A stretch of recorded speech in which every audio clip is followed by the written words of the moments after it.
Welcome back to the Talking Ketamine podcast. This is episode 62, the combination question. Great to be here. Today we are looking at a 2026 brief report out of Yale by Curran, Hardy, and colleagues. It answers one of the most stressful questions patients have when starting treatment. Is the daily pill I'm already taking going to mess up the ketamine? So, I want you to put yourself in this exact scenario for a moment. Like, really picture it.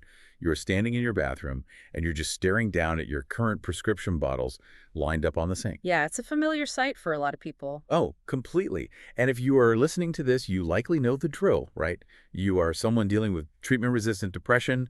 You have finally, made the leap to try ketamine or esketamine, which is this massive, honestly intimidating step to take. It's a huge step. Right. But then you look at that daily pill you take. Maybe it's an SSRI or an SNRI that has, I don't know, maybe kept your head just above water, or honestly, maybe it isn't even working that well at all.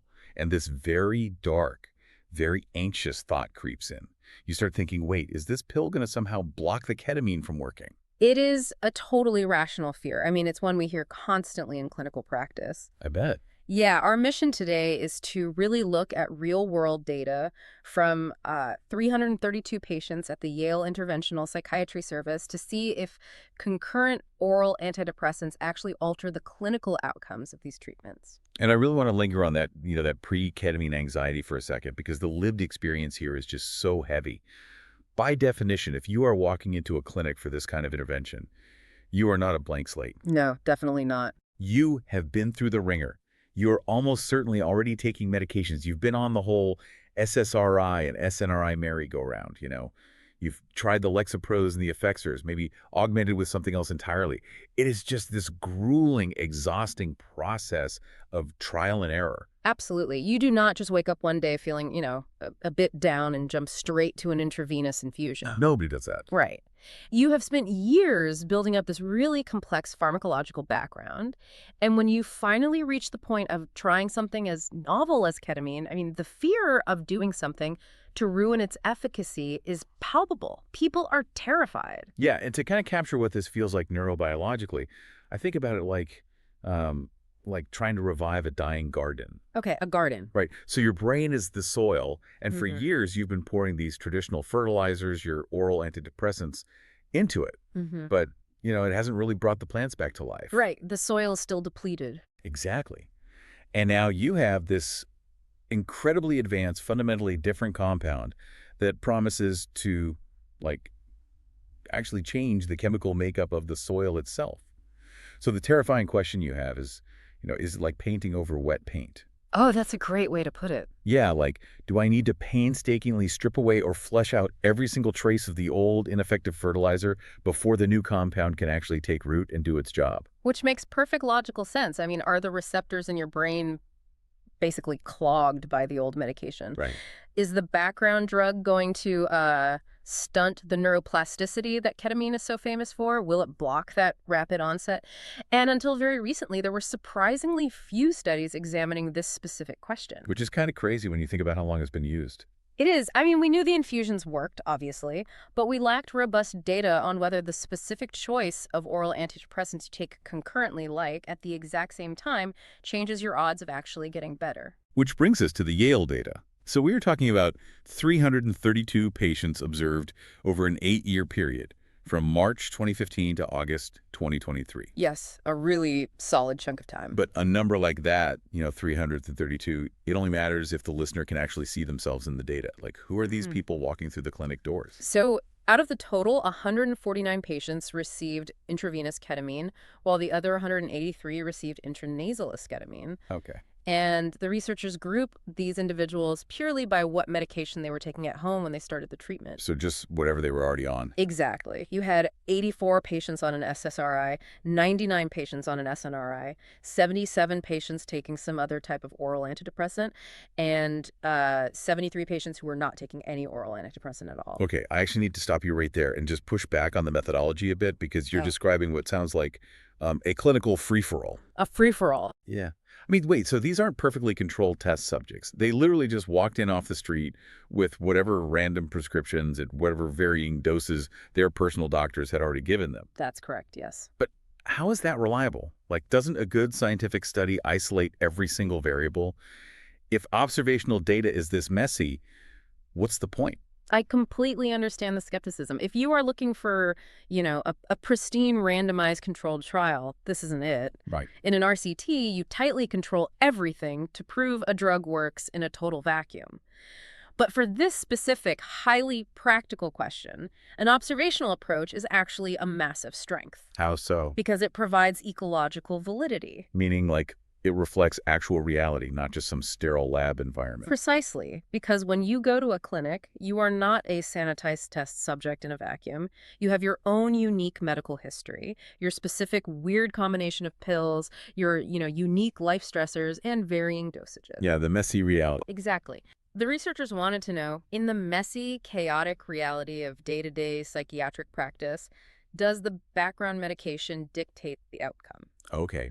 And while observational studies definitely have limitations, such as relying on clinical charts rather than, highly structured research interviews, this data reflects exactly how these treatments are administered in the real world. Okay, point taken.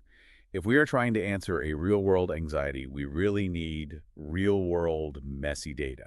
So who were these patients demographically before they, sat down and received their first dose? Well, the baseline demographics were remarkably consistent across all 4 of those medication groups. The average age was right around 45 years old. Okay. About 60% of the patients were female, and the population was predominantly non-Hispanic white, making up about 85% of the total cohort. But honestly, the most crucial baseline metric is their depression score. Which was what? The average baseline MADR score was around 33. Okay, a MEMI-DARE score of 33. That is a number we throw around a lot in this space, but I really want to make sure we ground that in reality for a second. Yeah, it's important context. Because the Montgomery-Åsberg Depression Rating Scale, or MAIA, is clinician rated. So the professional is interviewing the patient and scoring them on a scale from 0 to 60. Normal is like 0 to 6, mild is 7 to 19, moderate is 20 to 34. Right. And severe is anything above 34. Which puts an average baseline of 33 right on the absolute cliff edge of severe depression. Right. And a 33, that isn't just feeling a little unmotivated. No, not at all. A 33 means profound, almost unimaginable physical and mental exhaustion. It is the inability to get out of bed. It's the cognitive fog that makes just reading a simple email feel impossible. Yeah, the inner tension. Exactly. The inner tension, the complete inability to feel joy. It is a state of deep, paralyzing suffering. These patients are really struggling to perform basic human functions. They are. And to add to that, the researchers also utilized a second metric, the QIDs, or Quick Inventory of Depressive Symptomatology. Which is a self-report, right? Yes. So while the MADS looks at you from the outside, through a clinician's eyes, the QADS captures how you feel from the inside. That's a good balance. It is. And they track both of these scores across the course of treatment, looking specifically at the first visit, the 4th visit, and then the final 8th visit. Because the goal here is response or remission. Response being, at least a 50% improvement. So basically having that awful burden and remission being the holy grail. Dropping that score below 10. Exactly, which means you effectively have your life back. So what happened? Like, which background medication group had the best odds of hitting those targets? Did the SSRIs get in the way? Did the SNRIs somehow help? The core finding of this 2026 Yale report is this. It didn't matter what medication they were on. Wait, really? Really. Adjusted MADRs and QED scores decreased significantly across the visits for everyone. The treatments worked, but there was absolutely no significant difference in the odds of achieving response or remission based on the class of antidepressant a patient was taking. Okay, I have to admit, that feels deeply counterintuitive. You were telling me a patient with 0 background medication functioning in their brain had the exact same statistical trajectory of success as a patient loaded up on a high-dose SNRI. A complete flatline of success across the board. Wow. Yeah, the trajectories of depressive symptoms over time were statistically indistinguishable, whether you were taking an SSRI, an SNRI, another drug, or literally no daily antidepressant at all. That's wild. And they even ran a subgroup analysis to make absolutely sure IV ketamine and the nasal spray weren't behaving differently. Oh, smart. Yeah, so they separated the 149 IV patients from the 183 intranasal patients, ran all the regressions again, and the results remained identical. There's a beautiful irony to this data. How so? Because it is incredibly anticlimactic. It's boring. You spend all this time stressing and worrying about drug interactions, reading forums, and the answer is just, it doesn't matter. It really is beautifully boring in that way. But when we look at the clinical reality for the patient, a finding of no difference is actually a massive, life-altering victory. It is a huge victory. But to understand why it's a victory, we really have to look at the pharmacology. We have to explain how this is even biologically possible. Because otherwise it just sounds like magic. Exactly. Why does this treatment completely ignore the fact that you are actively taking Lexapro or Effexor? It all comes down to the mechanism of action.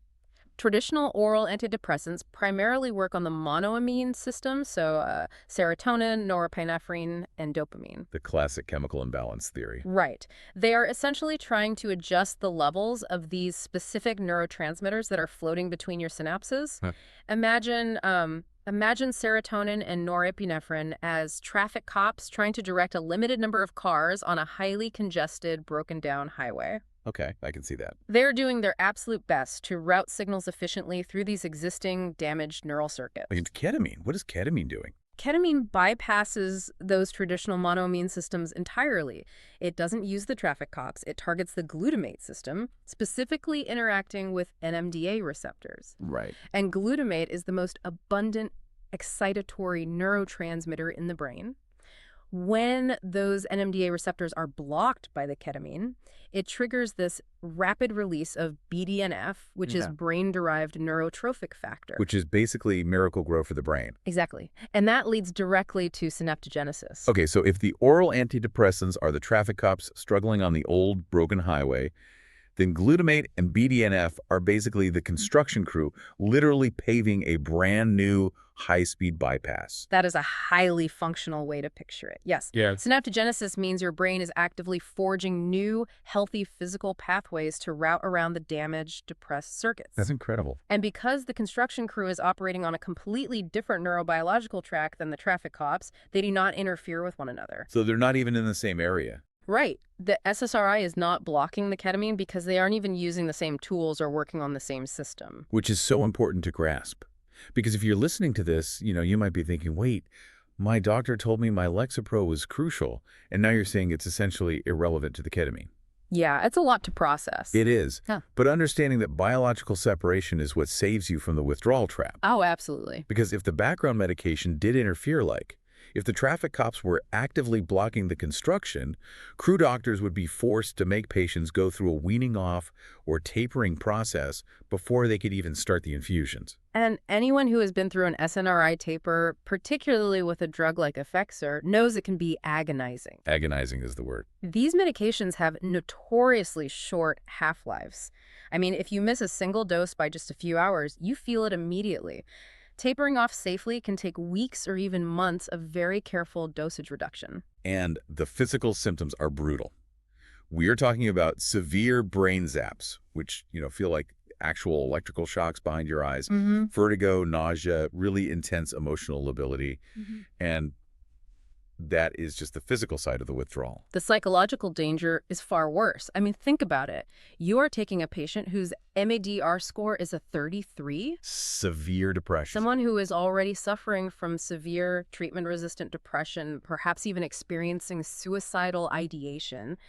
And you are actively stripping away whatever minor chemical scaffolding is actually keeping them upright. Yeah. You risk a massive, dangerous depressive crash just to clear their system. You are asking someone who is hanging on by a thread to literally let go of the thread for 4 to 6 weeks so you can eventually throw them a rope. That is such a terrifying position to put a patient in. But this data, this beautiful, boring data, says you don't have to let go of the thread. We could just throw the rope right next to it. Yes. It's like adding a powerful new app to your phone without having to delete your entire operating system first. That's a great analogy. And that completely changes the prescribing logic for psychiatrists, doesn't it? It really does. Prescribing can now be guided purely by tolerability rather than this fear of differential efficacy. Right. So if your current SSRI isn't curing your depression, but, it slightly takes the edge off your baseline anxiety, and you tolerate the side effects well, your doctor doesn't have to pull you off it. They can just leave it alone. Exactly. They can just layer the new treatment on top. It removes an enormous, dangerous hurdle to care. That is just such a relief.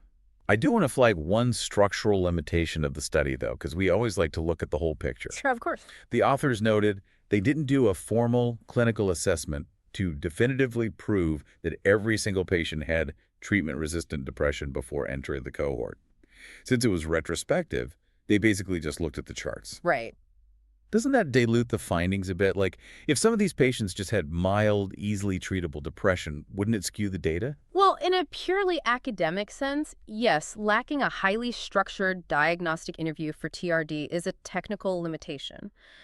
But if we connect this to the reality of healthcare economics, there is a massive structural safeguard that naturally filters for TRD anyway. Oh, right, the insurance wall. Exactly. The vast majority of patients at this Yale clinic are utilizing insurance coverage for these treatments, whether it's public like Medicare and Medicaid or private commercial insurance. Yeah. And insurance companies emphatically do not pay for these interventions as a first-line treatment. Not a chance. The out-of-pocket costs are way too high for them to just hand it out. Precisely. Third-party payers almost universally require documented proof of at least 2, sometimes 3 or 4, failed trials of different oral antidepressants before they will authorize coverage. Whoa, okay. So the insurance requirements themselves act as a very strict proxy for treatment resistance. It strongly mitigates the weakness of not having a formal TRD assessment in the study design. Because you wouldn't even be there otherwise. Right. You simply do not end up sitting in that clinic chair getting an infusion unless you've already failed the conventional route. Ah, the built-in filter of the American healthcare system at work. Yeah. Which means the data from these 332 patients, people who have truly, been through the worst of it, remains highly relevant and just incredibly reassuring. It really does. So, looking beyond just this one clinic in Yale, what does this finding signal for the future of psychiatric treatment? I think it raises a profound question about a paradigm shift in how we actually handle mental health. Because these unique mechanisms operate independently and do the heavy lifting regardless of the background environment, we are moving away from an era of endless swapping. Yes. For decades, the psychiatric model has basically been, try drug A, doesn't work. Suffer through the taper, try drug B, doesn't work. Taper again, try drug C. The exhausting merry-go-round we talked about at the beginning, it breaks people. It really does.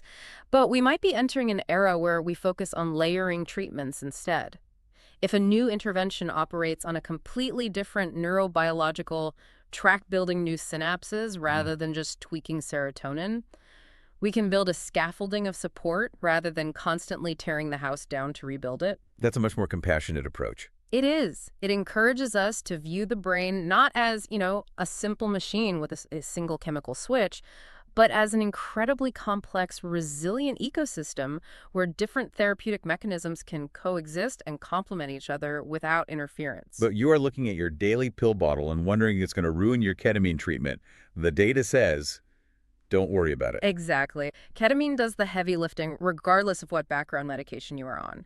It is one less hurdle for the patient and one less thing to stress over. A huge relief. Thanks for listening to the Talking Ketamine podcast. We'll catch you on the next one.